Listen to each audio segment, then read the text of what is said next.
Frank Ditillo is here, the Executive Director of the United Way of the Mark Twain Area. Frank, good morning. What a wonderful cold morning. Oh, yeah. Well, we've got some sunshine, so, we'll grab onto whatever optimistic things we can. Good But deal. it is not hard to not be optimistic when it comes to the United Way of the Mark Twain Area. But I know the first thing you wanted to do, you wanted to prove to us that you are, in fact, listening to News Talk 1070. There are three big thank yous I'd like to give to this radio station and the work you guys do. And first of all is the coverage you gave to the campaign yesterday. I know you've been running a piece that Bill Schuler did with Andy Dorian, and where he's talking about his kickoff, his initiatives, his ideas. And that's just tremendous. I know we've closed out one campaign, but to give us the opportunity to share what Andy's ideas and what his initiatives might be is just, that's wonderful. Yeah. And plus, it reminds me that there's a lot more to a parks director than just trimming trees and putting up signs about cleaning up after your dog. Right, that's right. Go get him, Andy. The other thing is yesterday at the luncheon, we talked a little bit about the VITA program that you and I have shared here, and we received a very strong acknowledgement from the people there, a nice ovation. And I think that shows that, one, it's worth the time and effort to talk about VITA, and that people are listening to what we say and are beginning to understand the impact. So thank you for that. And then lastly, and also tax-related, and this one's just fun, this morning you've been running the radio station has been running a piece from the Missouri Extension where they've talked about tax returns and refunds, and they've quoted and ran a piece from Andrew Zumwalt, who's one of the assistant professors there in finance, about how people should look at their refunds and give some thought to how they would spend the money. Under the heading Small World, Andrew is our relationship manager with the Missouri Extension in the VITA program. And he's the one, when I talk about the training, he came out and did that for us for 2 days. He's also our IT contact for the software program, and he's our go-to guy with all the crazy questions we come up with. And I don't know how many people from my team heard him this morning, but I'll make sure to bring that out. And my plan would be to tease Andy about that a little bit as the day goes on. There you go. Now, if you'd like an MP3 of that, we can email that to you so that you would have a copy of the actual audio. So you could maybe forward it to those who hadn't heard it. I would love that. We've got a couple people from the Missouri Extension staff that are part of our VITA volunteers, and it would be great. We'll see if we can make that happen. Well, I know we can. It's just a matter of getting it all done. But Frank is walking through here with a little extra bounce in his step coming out of that celebration that you had yesterday. That's right. We made our campaign goal of $580,000, and we're able to celebrate that. As of yesterday, we were at $585,000. We had a couple of company campaigns come in after we had put the booklet to press, and so we really celebrated. We let Gary change the number on the thermometer we used, and it was just a good feeling. It's nice to be able to close out on such a high, knowing that we've already started the process for the next campaign. And again, Andy mentions that when he talks to Bill. To say that Andy's going to hit the ground running sounds like an understatement. I think so. I know the last thing that I need to do, I think formally for the campaign, is acknowledge to Hannibal and people that by updating our thermometer and putting a big thank you on it. Though I think you might have to wait a day or two till the chill factor gets above 0 before I actually do that.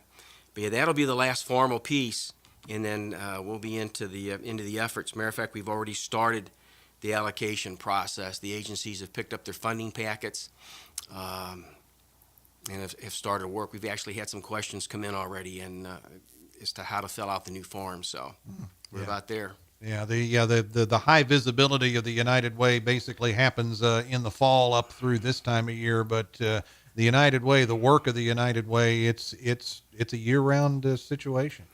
Well, it is. The allocation process will start formally March 30th with the interviews, and that goes on for 6 Monday nights in a row. The Hannibal School District is going to let us use their boardroom again on Monday nights. And it's interesting, it's quite a commitment. It's from about 5 o'clock to 10 o'clock, 6 weeks in a row. And yet every allocation member I have asked if they would serve again another year have said yes and have thanked me for asking them. How humbling is that? Absolutely. Oh yeah. The yeoman work that they do. And we've talked about that before. I mean, it is not an easy thing, this allocation process, the decisions that Right. have to be made. Well, before we have met them, we should have a pretty good idea of where Andy would like to run his campaign next year in terms of a goal or a target, and that will give us the amount of money that we have to allocate. And if it's like last year, we knew going into the allocation process that we would not have sufficient funds to meet the request that we were going to receive, and it was a significant difference. We talked to the agencies about that, and they know to make their request reasonable because they know the process. I mean, they're also in the allocation meetings because that's who we're talking to. Sure. But knowing that we're looking at that, that could be part of why the people come back, because they know it's an important decision as a member of that committee, and there's some satisfaction in going through that and getting that done. Sure. So then, as we say, that is an ongoing process, going to be officially getting underway before too long. And of course, in the meantime, still in the midst of tax season, and so VITA is still moving right along. Oh my gosh, we have, I think, a record number of appointments Friday in Monroe City. And this Saturday is a super Saturday. We're calling it Douglas Community Services in Hannibal. And Stacy Nicholas, who does the appointments for us there at Douglas through the RSVP program, sent out a list of appointments yesterday. And I looked at that and I hit my forward button and started asking for volunteers because many hands will make light work. But through earlier this week, we've done 155 tax returns. And that includes all locations. Shelbina leads the way with about 60. And You had mentioned that before. Shelbina usually they lead the way. yeah, Deborah Sparks and Melanie Gaines run quite a tax return operation out there. And I have yet to be able to go out and see them in operation, but they do quite a job. Of course, they've got some pretty good volunteers that come in and help them work too. Some of them from the Missouri Extension, which means they know Andrew really well. Yes. And as a matter of fact, we had run out of intake forms earlier in the week. These are part of the interview process when somebody comes in to have us do their tax return. And I can tell you guys, if you're listening, that I have 500 more. So let's go get them. Might as well. Let's run out again. Yeah, they came yesterday, so we're ready to go. So if the folks still have not made an appointment yet to take advantage of the VITA program, it all funnels through Douglas Community Service. Douglas, right. You'd call 573-221-3892, and then go to extension 247, 221-3892, extension 247, and they'll set up an appointment.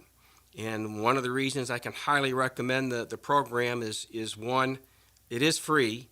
Two, we are trained and certified to do the basic returns that we do. And if there was ever any doubt about our motivation and our passion for it, while I'm teasing, I think Andrew expressed it today because he not only helps with the returns, but in his heart he's counseling people to be careful with that refund and use it wisely. Yes. Good guy. Yeah. That's to take that extra step like that. Absolutely. So if the folks want more information about any of the goings on of the United Way of the Mark Twain area.